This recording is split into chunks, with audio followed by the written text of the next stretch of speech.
चलिए स्टार्ट करते हैं। राजस्थानी देखिए, देखा जाए तो राजस्थानी जो साहित्य बड़ा गरीब साहित्य है, इसे बहुत कम लिखा गया है। जो प्राचीन काल में प्राचीन कवियों ने लिखा उन्होंने लिखा, नए तो शायद बहुत कम, कन्हैयालाल सेठिया जैसे दो चार ही कवि हैं जिन्होंने लिखा है। बाकी हमें हिंदी की कविताएं समझ में आ जाती है, पर हमारी जो मातृभाषा है उसकी कविता हमें जल्दी समझ में नहीं आती है, क्योंकि हमारी ये हैबिट पे कभी नहीं रही। पर राजस्थानी भाषा को जो सम्मान देना चाहिए था वो हम दे नहीं पाए। चलो ये और समय की बातें। हाँ, तो उस डिंगल भाषा के एक महत्वपूर्ण कवि हैं कृपाराम खीरिया। नाम पे मत जाओ, नाम में से क्या रखा है। ये एक चारण कवि थे। देखिए, चारण ये कवियों की एक विशेष संप्रदाय रहा है।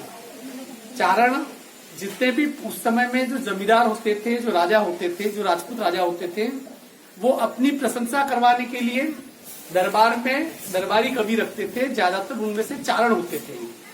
चारणों का काम ये रहा है कि वो लंबी लंबी फेंकते थे, मतलब ये कि राजाओं का यशोगान वो करना।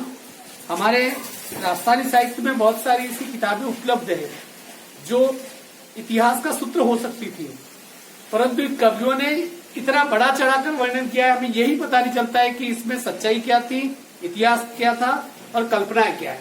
नहीं तो वो सब पूरा साहित्य बहुत काम आ सकता था हमारे। कृपाराम खीरिया उनमें से एक थे। ये जो खराड़ी गांव है वर्तमान पाली जिले में है, वहां के निवासी हैं सिक्कर नरेश देवी सिंह और उनके पुत्र राव राजा लक्ष्मण सिंह। इनके दरबार के ये कवि थे। उनकी प्रतिभा से प्रभावित होकर उनको अपने दरबार में बुलाए थे और इनका जन्म लगभग 1864 विक्रम संवत, एग्जैक्ट तो पता नहीं है, तब इनका हुआ था। इनकी प्रसिद्ध जो किताब है राजियारा सोरठा, प्रसिद्ध किताब है।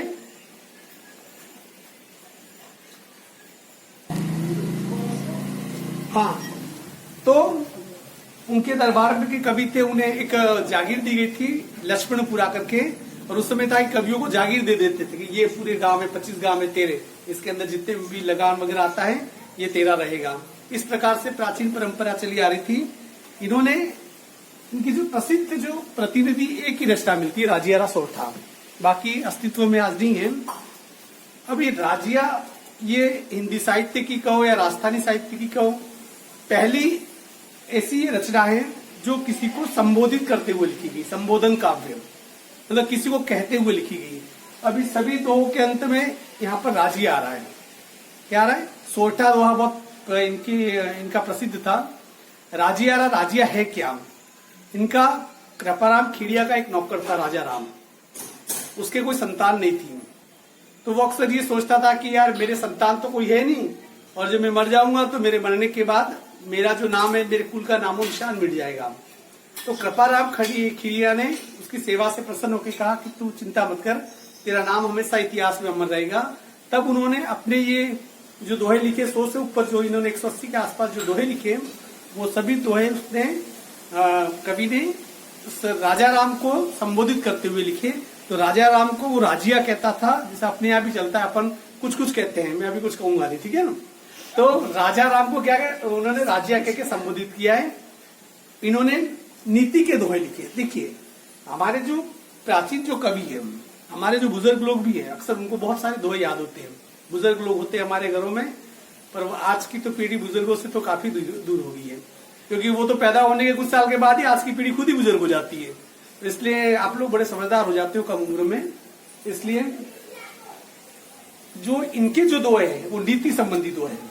नीति, लोक व्यवहार, जिसे कहते हैं कॉमन सेंस, उस प्रवृत्ति के दोहे इन्होंने लिखे। बहुत बड़ी बड़ी कोई फिलोसॉफी नहीं है, जैसे कि हिंदी की कवि ने बड़े बड़े प्रकृति के चित्र खींचे हैं, वैसे इनमें नहीं है।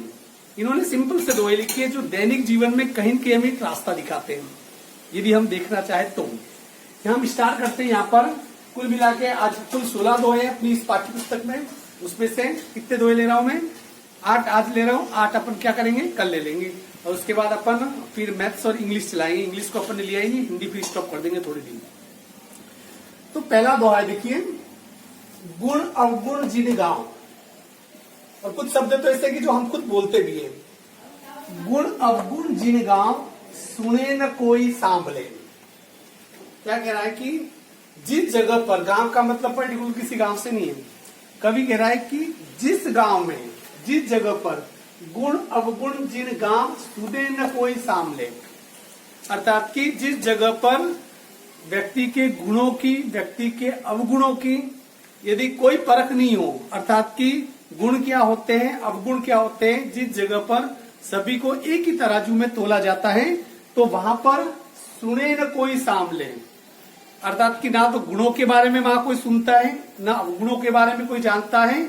इसलिए ऐसे गांव में उन नगरी बिच नाव रोही आछी राजिया, रोही का मतलब निर्जन वन, अर्थात कि ऐसे गांव में रहने से तो बढ़िया है कि किसी निर्जन वन में रह जाओ, अर्थात कि पागलों की बस्ती में रहकर खुद पागल बनना पड़ता है। एक छोटी कहानी बताता हूं मैं इसमें। एक बड़ा साधु संत था, उसने गांव में तपस्या की, पर किसी बात से वो उस गांव वालों से नाराज हो गया। उस गांव में 2 कुएं थे, एक कुआं तो था लोगों के लिए और दूसरा कुआं था राजा का, ठीक है। तो वो जो तांत्रिक भी था वो साधु गांव वालों से नाराज हो गया, तो उसने क्या किया, इस गांव के कुएं में ऐसा कुछ मिला के चला गया कि गांव वालों ने जिसने भी पानी पिया सबके सब पागल हो गए, सबके सब पागल हो गए गांव के। सिर्फ उस बस्ती में एक राजा का महल ऐसा बचा रहा जिसमें कि लोग पागल नहीं हुए, क्योंकि उनका अपना कुआं था। अब सब गांव वाले एक जैसे हो गए, पागल हो गए, और सामने जो महल के जो लोग थे वो सही सलामत थे, तो वो पागल सब इकट्ठे हुए हैं और वो चिल्लाने लगे कि देखो देखो अपने राजा को कुछ हो गया, इन लोगों का बर्ताव कुछ अलग अलग है यूं। हालांकि वो खुद पागल हुए पर सब एक साथ पागल हो गए, तो उनको तो ये पता ही नहीं चला कि पागल मतलब वो नहीं हम हुए, ये तो उन्हें पता ही नहीं। और पूरे मसाले वगैरह लेके वो महल पे आ गए शाम को। उसने कहा कि राजा ने इनका इलाज करना पड़ेगा, ये तो पागल हो गए सभी हैं, ये हमारे जैसे नहीं रहे। और सही में वो उनके जैसे नहीं रहते, क्योंकि ये तो पागल हो गए थे। राजा ने देखा, उनके घर वालों ने देखा कि मारे गए ये तो, यदि इनकी बात नहीं मानी, वो अपनी इलाज की बात कर रहे, इनकी बात अपने नहीं मानी, तो ये हो सके अपने महल को जला दें। ठीक है ना, हंसी क्यों आ रही बेटा, मेरे चेयर में तो कुछ नहीं, हंसी किस बात पे आ रही है? हाँ, ध्यान इधर फोकस करना। हाँ, तो अब राजा ये सोचे कि अब क्या करेंगे। उसने कहा कि जो गांव वाले कह रहे हैं ये अपन को मार दे, उसके पहले कि जो इलाज कह रहे हैं वो वापस क्या करो, कर दो। उन्होंने क्या किया कि चलो कुएं का पानी पियो, और महल वालों को जो परिवार था, राज परिवार था, उसे भी क्या कर दिया, महलों का पानी पिला दिया। और उसके बाद वो महल वाले सब के सब कैसे हो गए, गांव वालों जैसे पागल हो गए। और उस रात फिर उस गांव में जश्न मनाया गया कि हमारा राजा फिर से ठीक हो गया। यूं अर्थात कि इसका मतलब ये है कि जहां पर यही पता नहीं कि सब पागल अच्छे लोगों को पागल समझ लेते पर खुद पागल थे, ऐसी जगह पर या ऐसे पागलों की बस्ती में रुकने से अच्छा है जहां गुण अवगुणों की पहचान नहीं हो, तो उससे तो अच्छा है कि किसी निर्जन वन में रहना चाहिए, किसी सुनसान जगह पर रहना चाहिए। कारज सरे न कोई, कारज का मतलब कार्य, कारज सरे न कोई बल पराक्रम हिम्मत बिना। सरे का मतलब सफल होना, ये मैंने लिख दिया है और इसका फोटो भी भेज दूंगा, तो चाहे तो आपकी किताबों में जाके लिख देना, यदि नहीं लिखा हो तो पेंसिल से लिखना। कारज सरे न कोई, अर्थात कि सरे का मतलब सफल होना, कारज का मतलब कार्य। ये तद्भव शब्द है, बेसिक शब्द है, मतलब कि देसी भाषा का शब्द है। कारज सरे न कोई, अर्थात कि कोई भी काम सफल नहीं हो सकता है। कब तक? बल पराक्रम हिम्मत बिना। बल, जब तक आपके पास बल नहीं हो, पराक्रम नहीं हो, हिम्मत नहीं हो, साहस, बल पराक्रम और साहस ये सब मिल जाए तो उसके बिना कभी भी कोई भी काम सफल नहीं हो सकता है। हलकारिया की होए रंगा श्याला राजिया। हलकारिया का मतलब ललकारना, इसे कहते हैं कि पहले हलकारे होते थे। हलकारे का मतलब होता है कि इनको ये शब्द क्या समझ लो, राजा जब युद्ध के लिए जाता था तो वो नगाड़े वगैरह बजाते थे और उनको जोश दिलाने के लिए, सेना को जोश दिलाने के लिए जो हलकारे होते थे वो क्या करते थे, यशोगान करते थे। तो यहाँ पर कवि क्या कह रहा है, हलकारिया की होए रंगा श्याला राजिया, अर्थात कि चाहे आप कितना भी ललकारो, कितना भी हिम्मत भरो, कितना भी साहस दो, पर जो सियार जैसा, गीदड़ जैसा कायर है, वो कभी भी कोई भी पराक्रम नहीं कर सकता है। पराक्रम ललकारने पर या जगाने पर वो जागता है जिसके अंदर साहस हो, पर जिसके अंदर साहस है ही नहीं, वो कभी भी जागृत नहीं हो सकता है। इसलिए कवि कहता है कि बिना पराक्रम के, बिना साहस के, बिना बल के कभी भी कोई भी काम सफल नहीं हो सकता है। उसके बाद देखिए, मिले सिंह वन महा। सिंह का मतलब शेर, वन महा, महा मतलब वन में। मिले सिंह वन महा, किन मृगा मृगपत्यो। मृगा मतलब हिरण, ठीक है, मृग हिरण। मृगपत, मृगपत मतलब कि हिरणों का राजा, मतलब पशुओं का राजा। शेर को क्या कहा जाता है? सिंह को क्या कहा जाता है? हिरणों का राजा, मतलब जंगल का राजा। तो कवि कह रहा है कि मिले सिंह वन महा, किन मृगा मृगपत्यो, कि जो शेर जंगल में मिलता है, थोड़ा सोचिए, उस शेर को किन पशुओं ने मिलके, किन हिरणों ने मिलके राजा बनाया है। किसी भी शेर को कोई हिरण राजा बनाते मिलके क्या? नहीं। शेर राजा कैसे बनता है? जोरावर अतिजाह। जोरावर, जोरावर का मतलब बलवान। जोरावर अतिजाह, जहां मतलब जहां भी रहे। उरद गत राज्य, उरद का मतलब ऊंचा, अर्थात कि जो बलवान व्यक्ति है वो जहां पर भी रहता है वो हमेशा ऊंचा, मतलब सम्मान का पात्र बनकर, एक प्रकार से वो राजा बनकर ही रहता है। जंगल में एक से एक ताकतवर जानवर भी होते हैं, वो मिलकर कभी भी शेर को जंगल का राजा नहीं बनाते हैं, बल्कि ये उस शेर का पराक्रम होता है, उसका साहस होता है, उसका बल होता है कि वो पूरे जंगल का राजा बन जाता है। इसलिए मायने ये रखता है कि आप कहाँ क्या हो, ये मायने नहीं रखता है। मायने ये रखता है कि उस जगह पर आप अपने बलवा, अपने पराक्रम से कौन सा स्थान पाते हो, ये मायने रखता है। आगे देखिए, चौथा, आच्छा युद्ध अनपार। युद्ध का मतलब होता है युद्ध। आच्छा युद्ध अनपार, धार खंगा सन्मुख दसे। खंगा का मतलब तलवार, अर्थात कि जो साहसी लोग, जो वीर लोग अपने तलवार के बलबूते पर, अपने साहस के बलबूते पर निरंतर आगे बढ़ते हैं। देखिए, आप बिना कुछ खोए कुछ पा नहीं सकते हो, और आपको पाना है तो यकीनन आपको खोना भी पड़ेगा। तो आच्छा युद्ध अनपार, धार खंगा सन्मुख दसे, भोगे हुए भरतार रसा जी के नर राजिया।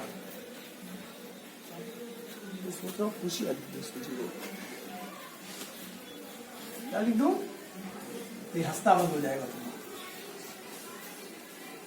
हाँ, वो भोगे हुए भरतार, श्यामी कौन बनता है? इस धरती का भोग कौन करता है? जिसके बाहों में, भुजाओं में ताकत है। कमजोर व्यक्ति कभी भी राजा नहीं बनता है। कमजोर व्यक्ति कभी भी इन भोगों का स्वामी नहीं बनता है। भोगे हुए भरतार रसा, रसा मतलब पृथ्वी को भोगने योग्य, या पृथ्वी को कौन भोगता है? जी के नर राजिया, अर्थात कि वे नर जिनके हाथों में ताकत होती है, जो पराक्रमी होते हैं, बलवान होते हैं, और जो युद्ध करते हुए तलवार के बल पे आगे बढ़ जाते हैं, अपने पराक्रम के बल पे, हमेशा हमेशा के लिए वही इस धरती को भोगने के स्वामी बनते, वही राजा बनते हैं। क्लियर? 4-2 में वो चाय ठंडी पड़ गई, पहले वो पी लेता, उसको बंद करके। हाँ, ये देखिए आगे, इन्हीं सो अवदात। अवदात का मतलब अच्छी बात, कहनी सोच विचार कर, कहनी सोच विचार कर। ये बोलना, देखिए 2 प्रकार के लोग होते हैं, एक तो बोल देते हैं फिर सोचते हैं, और एक दूसरे प्रकार के लोग होते हैं, पहले सोचते हैं फिर बोलते हैं। तो जो दूसरे प्रकार के लोग होते हैं वो कभी धोखा नहीं खाते हैं। पहले प्रकार के लोग अक्सर जूते खाते हैं, क्योंकि बोली में बांटे पड़ते हैं, कुछ भी बोल देते हैं, और उसके बाद सोचते हैं यार तुमने गलत बोल गया, पर जब तक वो सोचेगा तब तक वो जूते कई सारे पड़ चुके होते हैं। तो यहाँ पर जो कवि कह रहा है, इन्हीं सो अवदात कहनी सोच विचार कर, अर्थात कि जब भी अपने मुंह से कोई बात निकालो, उस बात को हमेशा क्या कहना करना चाहिए? सोच विचार के कहना चाहिए, क्योंकि हमारी जो वाणी है उस तीर की तरह है, जो प्रत्यंचा से एक बार छूट गया तो छूट गया, फिर दो चीजें वापस लौट के नहीं आती है, एक तो कमान से निकला हुआ तीर और जुबान से निकली हुई वाणी। जैसे कोई किसी को गाली दे दे तो बीच में जाके उस गाली को लपक नहीं सकते आप, क्लियर। इसलिए बेमौसर बात रूढ़ी लगे न राजिया। बेमौसर का मतलब असमय, मतलब किस समय क्या कहना चाहिए। देखिए आपने देखा होगा कि दो प्रकार के लोग होते हैं। एक तो जैसे कि कुछ लोग होते दिखने में बहुत अच्छे दिखते हैं पर पॉपुलर नहीं होते, लोकप्रिय नहीं होते हैं। और दूसरे प्रकार के वे लोग हैं बिल्कुल लुकिंग बिल्कुल सिंपल, पर वे उनके मुकाबले में, सुंदर लोगों के मुकाबले में ज्यादा पॉपुलर होते हैं। दोनों के बीच में फर्क क्या होता है? फर्क होता है बस वो वाणी का। एक लोक व्यवहारिक होता है, दूसरों को अपना बनाना ये भी एक कला है, और दूसरों को पराया कर देना ये महाकला है। पराया करने के लिए वो ज्यादा मेहनत भी करनी पड़ती है, एक गाली दे दो पराया हो जाएगा। अपना बनाने के लिए काफी कुछ पापड़ बेलने पड़ते हैं। यहाँ देखिए, बेमौसर्रा बात रूढ़ी लगे न राजिया, अर्थात कि असमय पर कही जाने वाली बात, रूढ़ी का मतलब अच्छी, असमय पर या जिस समय जो बात नहीं कहनी चाहिए थी उस समय वो बात यदि आप कह देते हो तो वो किसी को अच्छी नहीं लगती है। अब मेरे भाई का उदाहरण बताऊं, फेसबुक पे है, वो फेसबुक पे कमेंट में टाइप वगैरह कुछ नहीं करता है, मेरा छोटा भाई, ठीक है ना। एक कोई मर गया था तो फोटो डाला था उसने, फोटो डाला था तो मतलब कि वो उसमें तरीका है कि किसी का बर्थडे हो हैप्पी बर्थडे बोलते हैं, यदि कोई मर गया तो ओम शांति बोलते हैं, नमन बोलते हैं। पर उसने एक डाल दिया तो सुपर ह्यूमन फिर उसने ना वो सुपर का एरो था वो डाल दिया, उसने सुपर डाल दिया। फिर बाद में उसको कहा कि भाई क्या कर रहा है, वो आदमी मर गया तो सुपर ह्यू कह रहा है, भड़क जाएगा, उसको हटा। अर्थात कि जहाँ जो बात कहनी चाहिए वही बात अच्छी लगती है, और ऐसी कहीं पर भी ऐसी बात यदि आप गलत जगह पर गलत बात करते हो सके कुछ लोगों को वो अच्छी नहीं लगेगी। पहली किया उपाव, उपाव का मतलब उपाय। पहली किया उपाव दव दुश्मन आमय डटेर। देखिए इसे सोचिए, दव का मतलब दावानल, क्या होगा? दावानल, अग्नि, आग।